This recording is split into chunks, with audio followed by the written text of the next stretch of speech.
What is up, YouTube and the internet? This is Joe on day 15 here. Alright, I've got a nice little meal going here. Got some organic tomatoes from Mexico.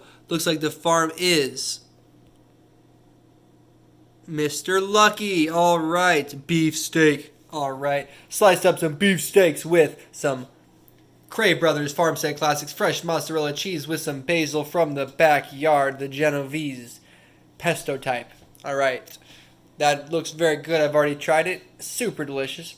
Alright, got some leftover vegetable soup, which consists of celery, carrots, a stick of butter, some onions, and a white sweet potato.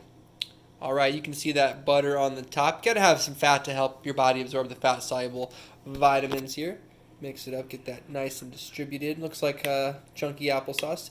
I use an immersion blender. Not super important. Oh yeah, white potatoes were also added. Actually, no, red potatoes with white flesh. Red skinned. Alright, here we go. Eat that later. Alright, got some Ezekiel 4-9 flax bread, yellow package, with some lost Kerrygold butter. This is one of the best finds of the 15 days so far. Super delicious, super salted, and grass-fed. Grass-fed is important, alright? Keeping the closed loop ecosystem where the cow returns it back into the ecosystem, that's important. I should make another video about why that's important.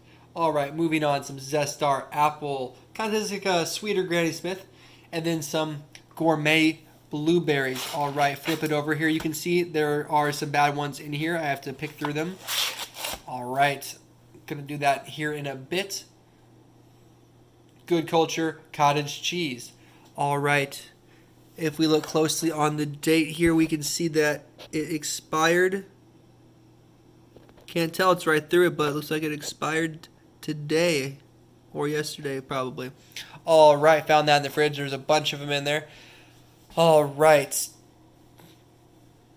And the mozzarella cheese, super tasty. And then some of the caramel, so delicious, dairy-free organic creamer, coconut milk. I'm not drinking coffee lately. I just take sips of this. It's super delicious. Not your standard creamer. It is very, very and so delicious. All right. Then 2 dozen eggs. We have similar certifications, USDA Organic and Certified Humane. We haven't featured the Pete and Jerry's yet. They have different images featured from different farms. This time it's featuring Kraus Farm. All right. Thank you, Kraus Farm, for these eggs that I will eat today. All right. They are free range. No antibiotics, no added hormones, no synthetic pesticides, and no GMO feed. Non-GMO. All right, that's a topic for another video as well. All right, very excited about those eggs. Gonna have some tomorrow, maybe even tonight if I'm still hungry. All right. And there's 2 things I wanted to talk about today. Ag-Gag laws, and also the discontinuation of Double Up food bucks in Iowa. So the Double Up food buck program allows people who use SNAP or EBT food stamps to receive double the amount that they purchase. So let's say they purchase $10 worth of basil, tomato, apples, okay, and blueberries, whatever. It's $10. The cashier, such as myself when I'm working there, will give them up to $10 per transaction if they buy fresh produce. And then they can take those 10 cards and then they can come into the store another day and use those as cash to buy local or non-local produce, which sounds like a great program to incentivize people to eat healthy, giving them a little extra. And they discontinued it. So I'm not going to stand here and criticize the government of Iowa, but here's what I say to them.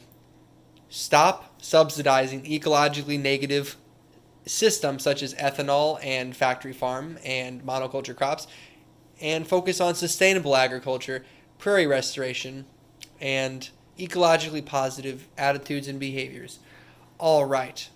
And the other thing is the Ag-Gag laws. This is something you can look up on your phone. I'm not going to be specific about the situation. It was recently. There was an undercover operation exposing some non-certified humane treatment of animals. And instead of the company responsible for the behavior, instead of them saying, wow, we are truly sorry for being mean and hurtful to our food system in the form of animals, Instead, what they did was they passed the law which puts a stiff penalty for anyone exposing or illegally recording on an operation. So basically that means don't expose us or we'll throw you in jail. Now, what does that say about our food system? It doesn't say very good. That's why I talk so much about the importance of certified humane or USDA organic. Now, just because a company has certified humane products doesn't mean the workers are nice. So it really comes down to the management and supervising employees. Are they treating the animals right? Are they following the protocol and such? All right. So that's some food for thought today. Ag-Gag laws and Iowa government discontinuing the Double Up Food Bucks program. And some Ezekiel 4-9 bread with some Kerrygold, my favorite. I don't know why the heck it was lost. It's just a miracle from above. Looked like it got smooshed. It isn't expired butter, has a long shelf life, but hey, I'm not going to complain about that. All right. This is Joe on day 15. Peace.